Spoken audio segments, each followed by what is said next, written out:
मर्यादा पुरुषोत्तम श्रीराम साजी तमें से दिन मो दुआर मो झील को लेकिन आसिल। अरे राम तो बाहर लोक मुहर सीता कलंकिनी बोली शुणी अपनिंदा भय सीता को घर बाहर कर देतिले, किंतु तमे तमे तम स्त्री को घर तोड़ देवा पई निजे कलंक लगे दिल। मां मु आपन को दुख बुझी पारुची, मते विश्वास करंतु मु ममता को दूरे देनी, किंतु सी मते कहीं की दूरे दे चली गला मु बुझी पारनी। मां जदि भद्र घर झील मानक पई ता स्वामी रे घर पूजार मंदिर ताले पतिता मानक झील मानक पई ता स्वामी रे घर के जानी केते देवता को पूजार फल।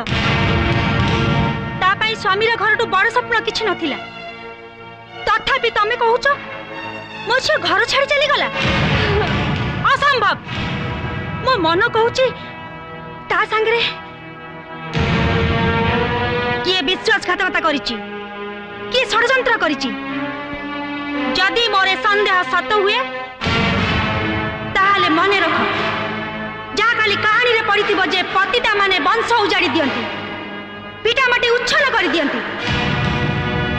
किंतु ए पतिता जे तम आगरे एई घरे छिड़ा हिची सी जदि ए कहानी को सत करे न दिए ताहले ता ना तुलसी देवी नुहे